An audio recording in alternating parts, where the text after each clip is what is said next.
بسم الله الرحمن الرحیم. عزتمندو، سبا یا بل رزنا د ذی الحجې ابتدا او آغاز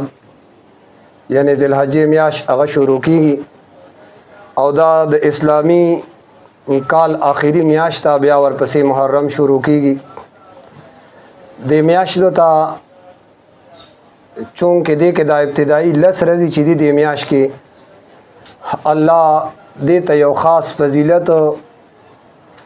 ورکړی دی. څنګه چې الله تعالی هفته کې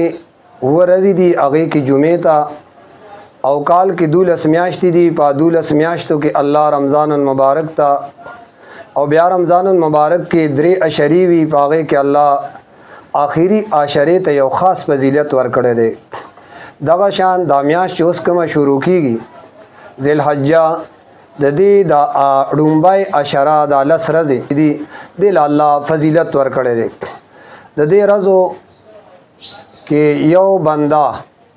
چې هر نیک عمل کوي د الله ته هغه ډیر زیات محبوب دی. حدیث پاک کې راځي ما من ایام العمل الصالح فیهن احب الی الله من هذه الایام العشر. قالوا یا رسول الله ولا الجهاد فی سبیل الله؟ نو قال ولا الجهاد فی سبیل الله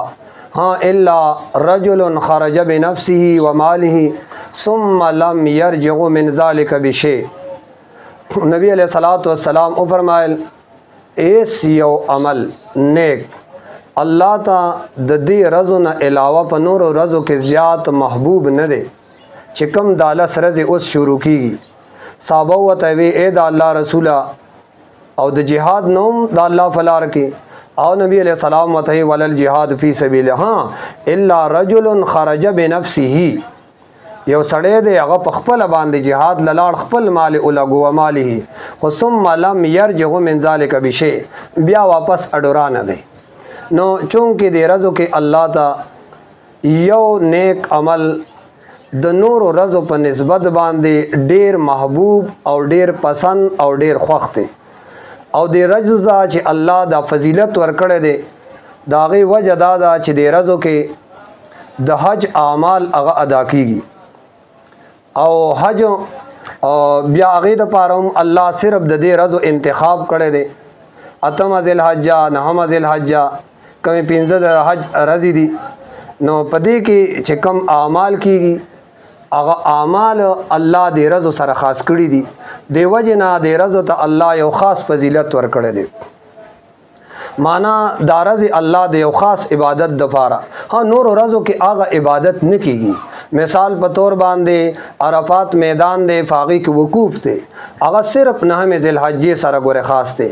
او د ټولو د حج د ټولو نه اعلی رکن الله میدان عرفات کې وقوف دا مقرر کړی دی. باقی عرفات میدان کې خلق جمع وي او بیا د ماسپخین د مونځ نه بعد دعا، ذکر، اذکار، استغفار. نو دا په 9 ذی الحجه هغې سره الله خاص کړي دي. اوس که ته نن لاړې هغه میدان عرفات ته او یا سبا لاړې خو هغه میدان عرفات ته هلته د سهار نه کښېنه، ذکر، اذکار، مونځونه هر څه کوه، خو ګورې هغه فایده درته نشته. کومه فایده چې تا ته د حج رکن ادا کې او کم ثواب تا ته هغه ځای کې ملاویږي. او بل دا چې دی کې الله یو بل عبادت خاص کړی دی، هغې ته وایي قرباني. او دغه ورځو کې الله د هغې انتخاب یو کړی دی 10 ذی الحجه، 11 ذی الحجه او 12 ذی الحجه. د دې ورځو نه علاوه ایک ته په 14 ورځ باندې 1000 حلالې وکړې که نه بیزي حلالې کړې، خو هغه ثواب خو تا ته نه ملاویږي کوم چې د قربانۍ ثواب دی. باقي دې کې تکبیرات تشریک، تکبیر تشریک، الله اکبر، الله اکبر، لا الہ الا اللہ، واللہ اکبر، اللہ اکبر وللہ الحمد. 9 ذی الحجې نه شروع شي او تقریبا 14 ذی الحجې مازدیګر مونځ پسې تقریبا مازدیګر مونځه پورې تقریبا 23 مونځونو کې د 9 ذی الحجې د سهار د مونځ نه غند الاحناف نارینه دپاره اوچت آواز سره ویل، زنانه دپاره کم آواز سره ویل، یو ځل ویل دا واجب دی. نو چونکې دغه هم یو لوی عمل دی، نو دا میاشت دې کې الله داسې عبادات خاص کړي دي چې هغه نورو میاشتو کې نشته. نو دې وجه نه د دې میاشتې دا ابتدایي 10 ورځې چې کوم دي دې ته الله ډېر فضیلت او ډېر غوره ورکړی دی او د دې وجه نه نبی علیه الصلاۃ والسلام چونکه دا میاشتې دي دا د میاشت کې اعمال هغه غوره دي د دې وجه نه الله حبیب هغه د فارا اعمال خودلی دي مثال په تور حدیث پاک کې راځي چې د چا د قربانای نیت او اراده وی چې کله د ذل حجې میاش ویني بیا ول پکار دي چې هغه نکونه نه کټ کوي وختوم نه کټ کوي ترسو پورې مسلم چې روایت ته حتی یذحی ترسو پورې چې قربانی کړي نه ده وګوریات ساتي دا یو مستحب عمل له نارینو د پاره هم دی نو زنانو د پاره هم دی دا یو مستحب عمل له سفرز نه دی سواجب نه دی ها کچا نکونه داسي چاغی باندې سلوي خرزي تیری شوی یا وخت داسي چې سلوي خرزي په تیری شوی بیا د هغه خپل نکونه کټ کی او بیا د هغه خپل صفائی کوي هغه دی هم وکي خدا هغه چا د پاره چې دینه کم باقی 40 ورځې نه په اپل ورځې تیری شوی هغه دی بیا نکونه کټ کوي ها باقی دا یو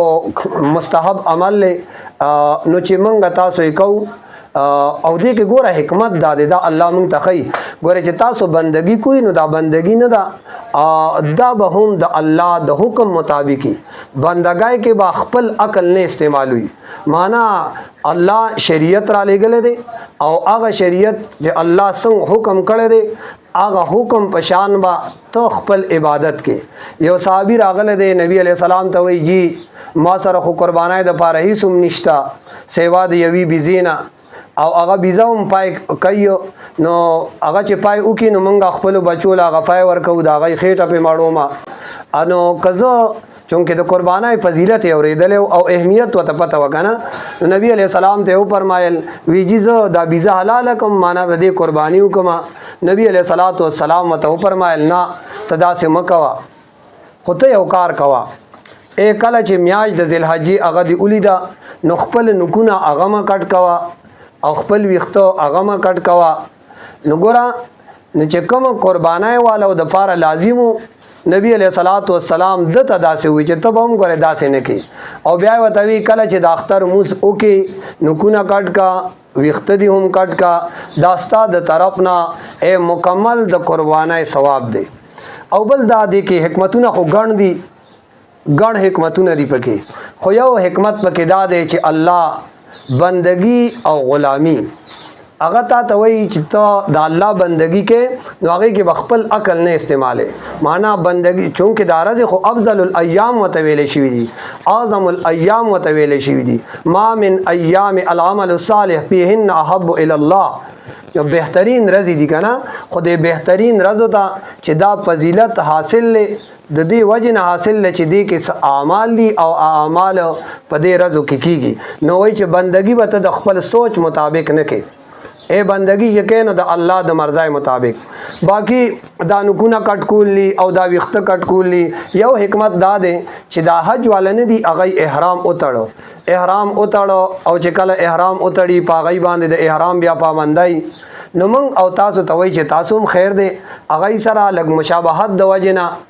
د خپل نکونه مکټ کوي او د خپل ویخته هغه مکټ کوي چې سن اسا هغه سره خو مشابهت راشي اگر چې هغه خو ګورغټ مشقت کوي التا مونږ خدل دیو خو مونږ چې کلی کیو نو مونږ ته خیر د تاسو نکونه مکټ کوي د چا چې د قربانای اراده او نیت وی هغه ته دا خبره بل دا چې دې کې الله مونږ تاسو پوه کوي حکمت دا دی ها چې بندگی د الله نو د الله د حکم به کوي خپل دماغ خپل سوچ خپل عقل خپل فکر خپل خیال هغه به ګوره په بندګۍ کې نه اختیار وي بندگی چې د خپل سوچ مطابق باندې کوي مثال په تور باندې قران پاک کې الله فرمایي ولا تمشي فی الارض مرحا ازمکه کې په مستای سره مګرځا وسته چې ال تک لاړ شي طواف قدوم کې نو دریو چکرو کې ډومبه نه ری خپل اوګبه مخکارا کې او داسې پالوانی به کې اوګه به رای سیدا سب کې تا تخی چې بندگی کې نو زما د حکم مطابق ته وي مبه ګرځي مس مگر حال ته وي چې ګرځي نو خا اوګه به داسې وې او پالوانی به کې چې ګرځي او بل دادا چې الته میدان عرفات کې خلق ټول راجمای او دا لوی عبادت ته چې ټول خلق راجمای اوس کته دلته پاکستان کې واجی لوی میدان کې وخلق راجم شو په دې به ماته ثواب کیږي نو په دې تا ته ثواب نه ملاويږي بلکې دا خو ته بدعت کې بل هر سړی زړه دا غواړي چې بس خانه کعبه ته مدا سه قتل چې خانه کعبه نه میا پلاړو قتل نه بس خانه کعبه ته وګوره الته چې سوق دین وغی د سو کم دی اتم تاریخ د ذل حج باندې اے کعبه و پریدي بلکې دا حکم دی راته چې د حرم د حدود نه بمبار کیږي حرم د حدود هغه نه به هم بهر اوزي کاوه پریدي آل تخپل ځای ته به اورسه او ال تبع احکام چې کم تابانه مقرر دی هغه وکي بل خبره ده نبی علیہ الصلوۃ والسلام تمام زندګۍ تهجد کړی دي خو کله چې مزدلفه پښپا باندې نبی علیہ الصلوۃ والسلام ودشه نو مونږ او تاسو ته خی چې ګوره اسینه چې تاسو ول تر مزدلفه شپې او تاسو پکې ایسه کوي چې اورې غدا مونږ پکې ټوله شپې عبادت کوو نه مزدلفه ته چې شپه شوا نو بس تاسو به ودشه تاسو دا خوب وز د غځای کې عبادت نو مونږ او تاسو ته وای چې بندگی کوي هغه به د الله د حکم مطابق وي اے خپل سوچ خپل فکر هغه به پکې نه وردن نه کوي اے خپل عقل به ګوره په دین کې هغه باندې استعمالوي دا رز رواني دي اوس انتهایی اهم رزي دي من او تاسو ټول لفکار دي چې د رزو کې د قران تلاوت کو ذکر اذکار کو خیرات او صدقات اغور کو او داوم کو او گناهونو نه بالکل ځان یو طرف تکو او دې رزو کې نیک نیک اعمال کو الله ته چې په دې رزو کې نیک اعمال سمره خوختي انو بیا په نور رزو کې هغه اعمال الله ته دور محبوب ندي په کار دي چې الله ته خوختي نو چې موږ په دې رزو کې نیک اعمال ډیر کو الله دې ما او تاسو له د نیک اعمالو توفیق نصیب